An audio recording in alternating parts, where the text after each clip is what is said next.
I'll tell you a little story about my first interactions with Bitcoin and how it's changed, and to get into kind of leading into your answer. My first interaction with Bitcoin was just meaning to trying to get some money. So I was a very small investor in a online poker companies, actually two of them. And what they allowed you to do is they took small cap investors. So you could put, $2,000, $5,000, $10,000, whatever, and you could invest it in these companies because they were looking to get cash and liquid assets to, build their businesses, because they couldn't go to banks. Nobody was giving money for online poker companies to build. So they were taking small retail investors.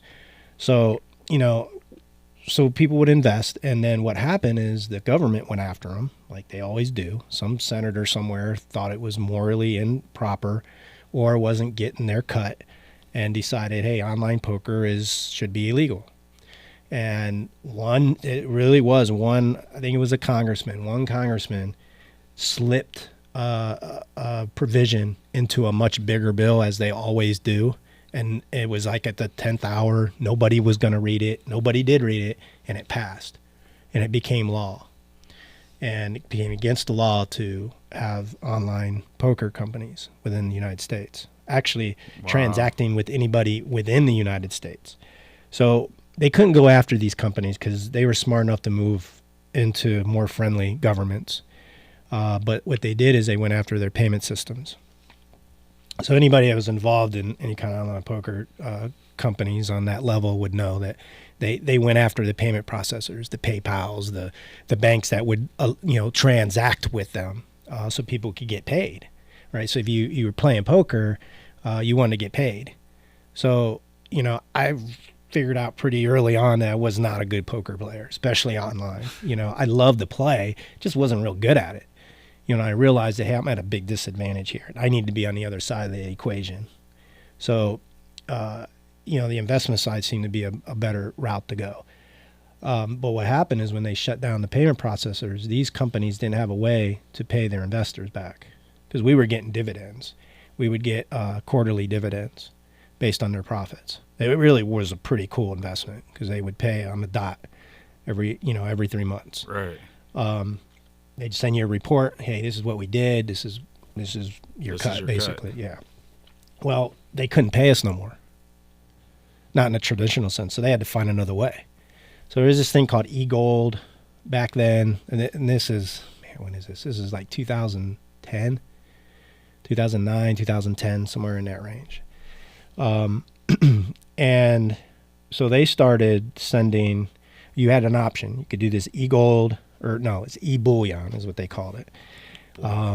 E-bullion, and this thing called Bitcoin. And I started out using e-bullion because it kind of made sense. E-gold, okay, that makes sense. So you transact it, backed by gold, you get so much gold, worth of gold, and then you exchange that for cash in whatever currency.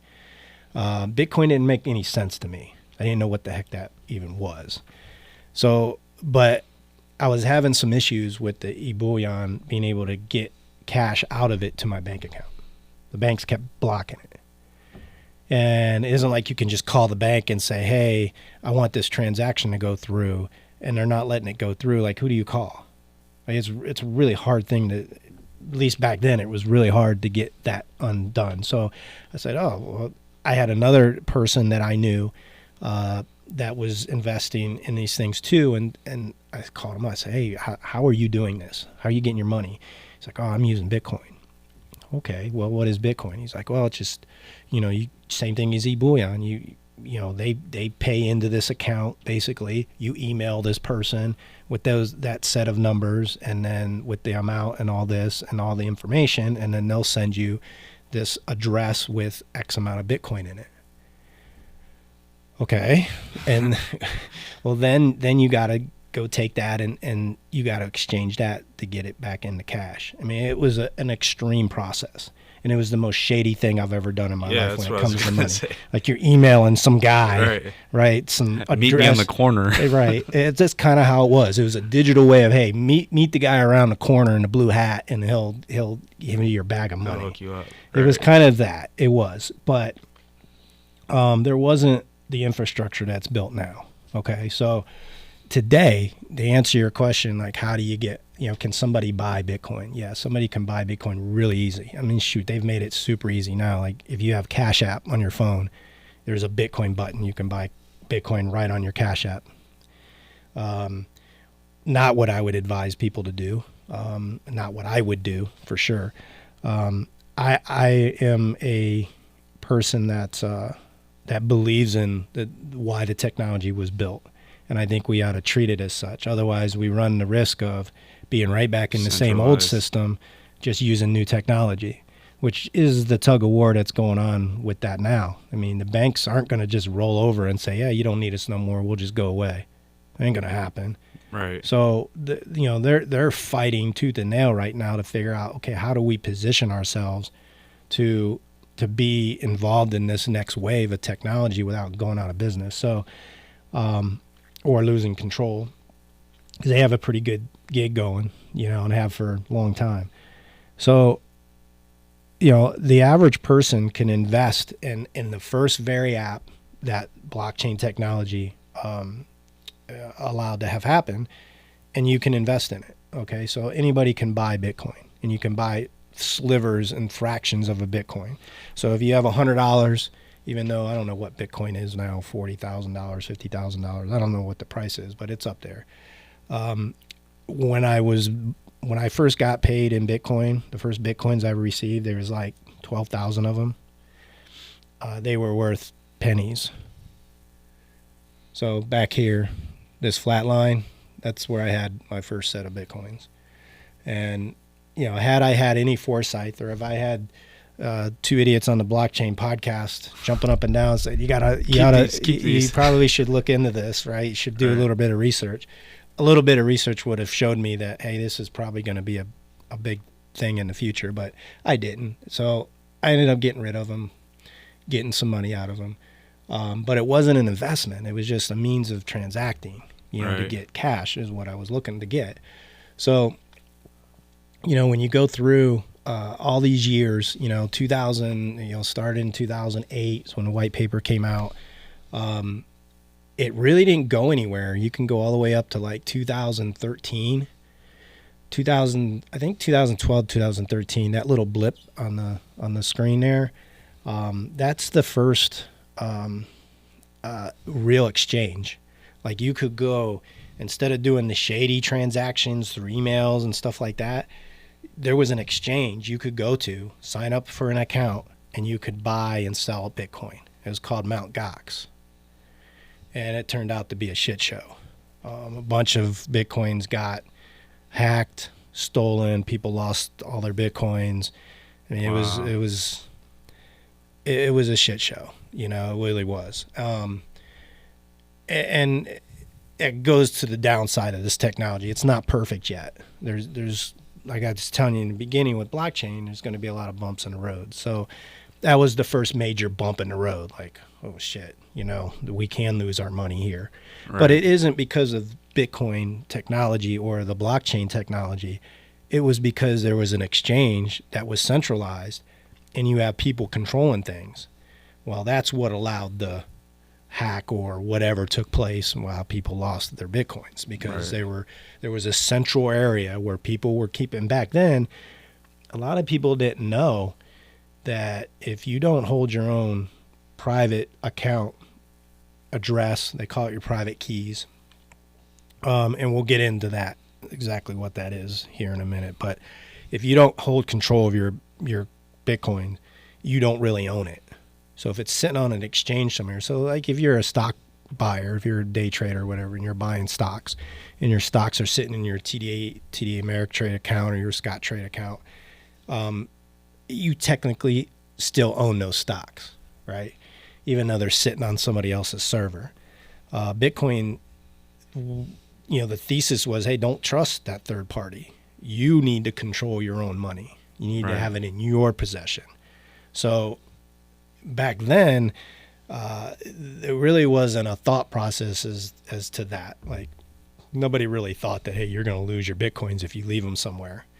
But that's exactly what happened. So that was the first blip where we saw price go up because people could go somewhere and buy it.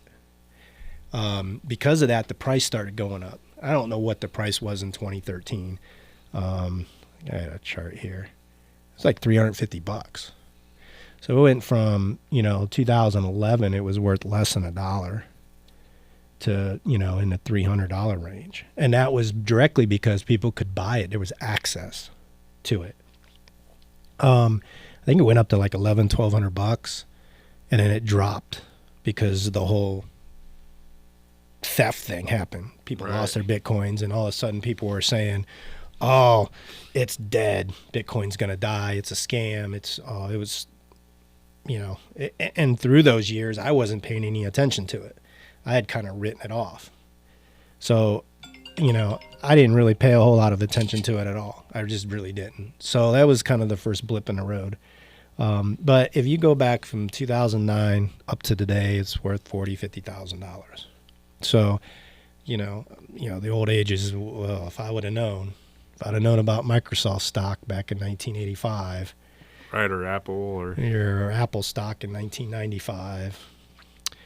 Yeah, what if? So, what I've learned with Bitcoin as an investment tool. So, yeah, you can invest in it, which obviously really isn't what it was designed to be, right? It was a peer-to-peer payment system. But they put something in there that really changed that dynamic drastically moving forward. And maybe it's just going to have to mature. And I don't know how long that's going to take. Gold matured. It's kind of pretty stable now as far as the price. But it took a long time to get there. And we still don't know what the supply is of gold. So we don't really know if where we're at is really where we should be. Bitcoin, there's only going to be 21 million of them made. That's it. What happens after that? Nothing. That's it. That's all that are made. So what you got's what you got. Now, that's going to take like 100 years for that to finally come to fruition, because they cut how many are made every year down, every so many years. They call it the halvening. And, so they slow the production of the Bitcoins down as the years go on. So eventually it's going to get to the point where there's might be only like 10 made in a whole year. So obviously the supply is getting cut. It can only go to 21 million, but every so many years the amount that are made every year are going down. So because it's it's got this quality to it that there's a cap supply, and I always go back and I keep thinking about there's more than 21 million millionaires in this world. And there's only 21 million Bitcoins that are ever going to be made. So that means if you're a millionaire in this world, not everybody could have a whole Bitcoin if they wanted one. Wow. So now there's derivatives and there's things that they can do, the old financial system that might be able to change that in the future. But the Bitcoin protocol itself, there's only going to be 21 million. So because of that, that's why we're seeing the price fluctuations. It's not being used as a peer-to-peer payment system anymore. Now it's being used as digital gold.